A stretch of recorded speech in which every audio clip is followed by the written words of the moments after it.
beloved Boss Mike Cervera.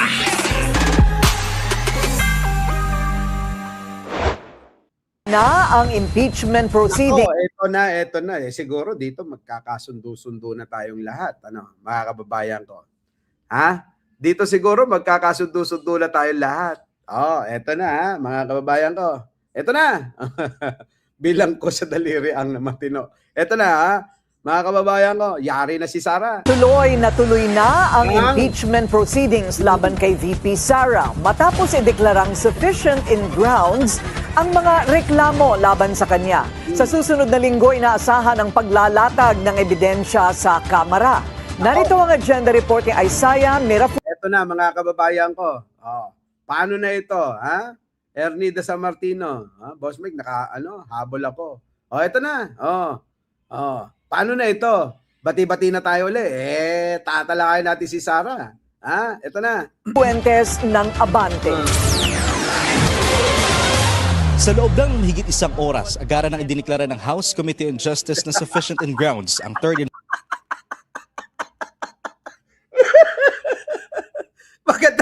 Bakit na may kontrabida? Oo. Pero, ito matindi. Sasabihin ko na Benji Bernardo Baka ma-absuelto pa isa sila. Baka hindi malayo. Putang ina. Wala na, mga kababayan ko. Pinagloloko na tayong mga Pilipino pagka gano'n, nabi ka na, ha? Pinagloloko na tayo. Ano ay dyan? Absuelto si Marcoleta. Si Bato, kahit hindi pumapasok, mga kababayan ko, hindi maparusahan. Kita nyo, ha? Si Atong ang nawawala pa rin. Sino? Si Roque, daldal pa rin ng daldal, paninira pa rin. Kita nyo, si Saldico, hindi pa rin nahuhuli. Ano ba yan? Si Escudero, tumahimik lang. Si Villanueva, mukhang maingay, ayun, andon. Sinampahan ng kaso sa ombudsman. Kita nyo, mga kababayan ko. Si Jinggoy, kung ano-ano na lang yung ginagawa, di ba? Ay, nako. So, eto na. Ayop, ubutoy ako. for impeachment complaints laban kay Vice President Sara Duterte. Ito ay matapos maghain ng mosyon ng ilang mambabatas na bilisan na at agaran ng pagbotohan ng mga reklamo. Correct. Dapat po mabilis ang isang impeachment process. Kasi kung walang kasalanan si Vice President Sara Duterte, dapat ma-dismiss. Kaya nga ako namimili na ng bansa na pwede kong silungan Sa totoo lang, mga kababayan, tukol ti hustisya, Boss Mike. Kaya nga Eto na, sabi ni Aichang, ayaw ko na sa Pilipinas pag na-absuelto yun sila.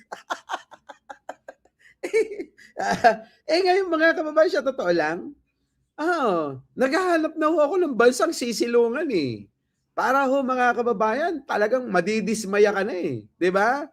Ano ba yan? Ano ba mga ginagawa nito mga hayop na ito? Di ba? Niloloko na ho tayo. Oo, sa totoo lang. Niloloko na ho tayo. Sige na, tuloy. Ano na pinagsasabi nyo? Mabilis ang isang impeachment process. Kasi kung walang kasalanan si Vice President Sara Duterte, dapat ma-dismiss na ito at hindi na siya maaabala at makabalik na tayo sa ating trabaho. At dapat mapabilis din dahil kung may kasalanan ang isang respondent, ay dapat mapatrial na ito. Dahil walang kumontra, napagdesisyonan ng liderato ng komite na paboran ang mosyon. Ang third impeachment complaint ay inihain ng ilang religious group sa pangunan ni Father Joel Sabalia, habang ikaapat naman ay inihain ni Attorney Nathaniel Cabrera. Di na ako uwi na Pinas. Dito na lang sige, diyan na lang ako tatahan. Tatahan ako sa Japan, parang Sa lahat ng bansa mga kababayan, mukhang sa Japan ho ako na iinganyo. Sige, tuloy. Una nang sinabi ng mga complainant na hindi na sila sasagot sa naging tugon ni VP Sara at hayaan na nilang magpatuloy ang pagdinig. Iginiit ng Justice Committee na ang dahilan kaya naging mabilis ang pagdinig ay dahil hindi naman sinagot ni VP Sara ang mga aligasyon base sa kanyang isinumiteng Consolidated Verified Answer ad Kitelam. Kita nyo mga kababayan ko, ito maliwanag na ho. Mga kababayan, kapal ng mukha na itong hayop na to. Tapos mga kababayan, ma-absuelto din lang Nako, mga kababayan. Sige, ito. Kasi pag sumasagot ka, Mm. dapat sagot yun dun sa complaint eh. Mm. But indeed, it did not delve on the allegations in the complaint. That is why some members are saying that the answer is not really an answer. Instead, it is a motion to dismiss. Kita nyo mga kababayan, hindi na nga sinagot. Gusto i-dismiss pa. 'Di ba? Ligaya. Mas masaya sa Korea. Sa bagay. Pero parang depende na lang. Kino-consider ko rin naman yung Korea, Pero dito sa Malaysia parang Pilipinas. Daming pulubi, ganyan, Daming mga namamalimos. Madaming snatcher daw, ganoon. Kaya parang nasa Pilipinas ka lang. Sige, tuloy. Which under Section 6 of the Rules of Impeachment is prohibited to be filed during the period for filing an answer. Kinontra rin ng komite ang sinabi ng kampo ng pangalawang Pangulo na walang due process na ibinigay para sa kanya.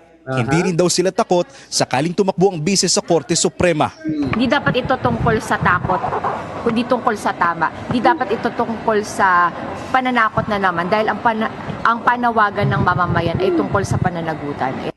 Inaasang sa susunod na Miyerkules isa sa ilalim na sa hearing proper ang reklamo para sa presentation of evidences. Paliwanag ng Committee on Justice, desisyon ni VP Sara kung dadalo siya rito. Pero hindi papayagan ang kanyang mga abogado na magpresenta ng mga ebidensya kung wala ang bise. Kita nyo mga kababayan, kung wala daw ang bise, hindi daw papayagang magpresenta ng ebidensya. Paano kung hindi dumalo? Alam nyo naman si Sara Duterte, di ba? Dito sa Euroboss Mike, ayaw mo, gusto ko rin dyan ba? Kung meron lang talagang kukup-kup sa amin ni Jen Angeles yan, bakit hindi, di ba? Pero mga kababayan ko, dito tayo. Sa 16 na abogado ni Sara Duterte, ano ba yung kinakatakot mo, Sara? Di ba? 16 na yung abogado mo, dumalo ka ng hayop ka para matapos na ito. Di ba? Para matapos na, putik na yan, Pinahihirapan nyo yung mga Pilipino, mga gago kayo eh. Tuloy. Para sa agenda. Yan na. Ano pa? Nako, ito pa. The House Committee on Justice handa sakaling muling magpasaklolo sa Korte Suprema. Ayan na. Kasi mga kababayan, ito pinangangambahan na si Sara Duterte ay magpasaklolo uli sa Korte Suprema. Tulad ho nung unang ginawa, mga kababayan.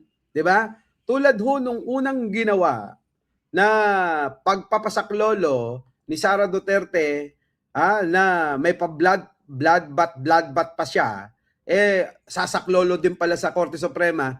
Ito na naman ho uli, mukhang ganun din daw ho ang gagawin.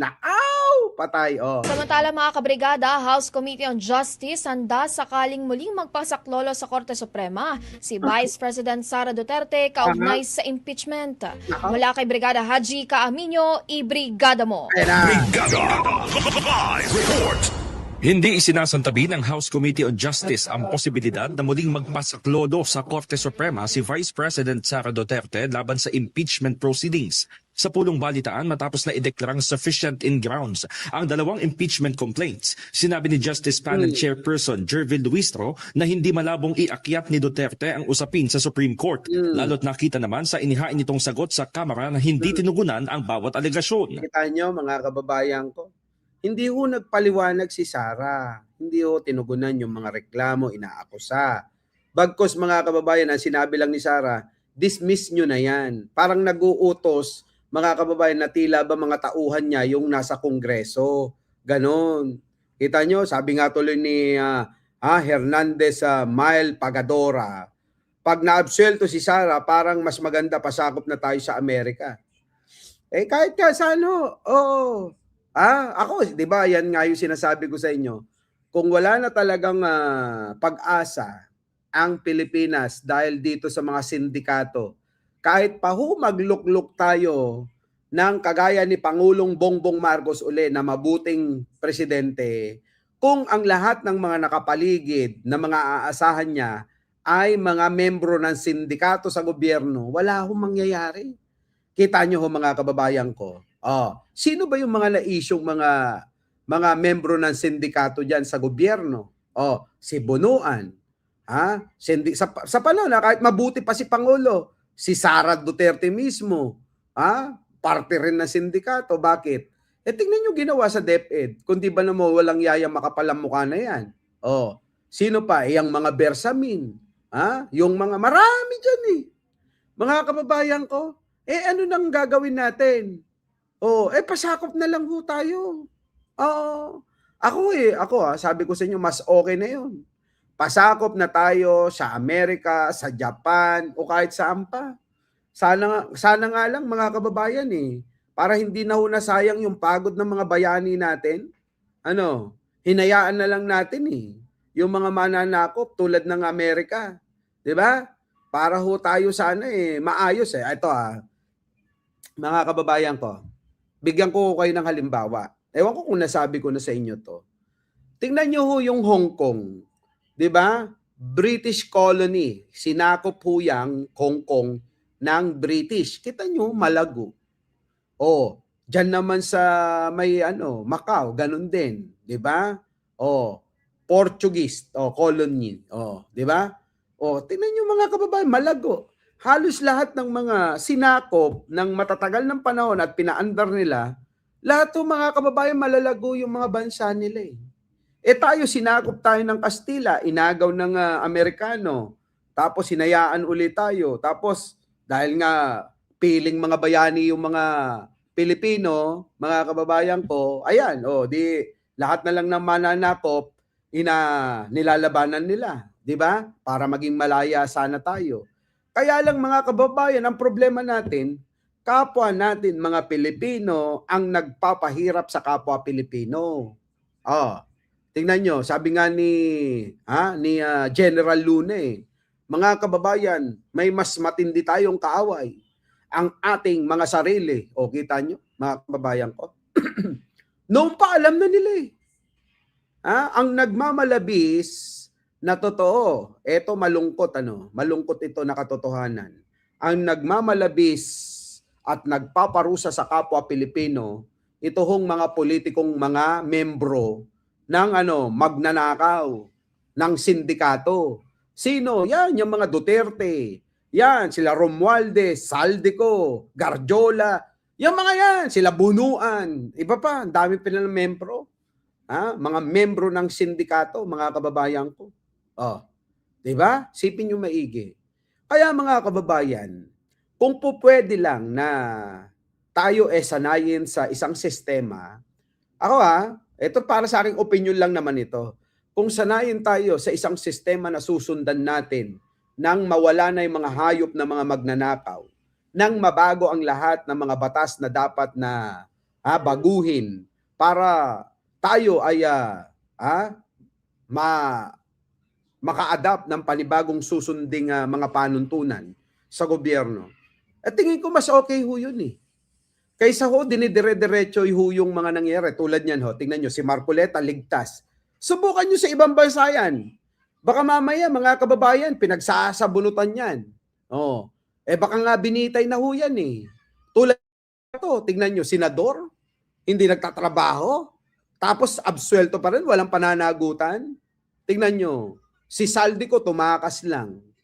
Yung kanyang barkadang kasapakat, si Martin Romualdez, nananahimik lang dito sa Pilipinas.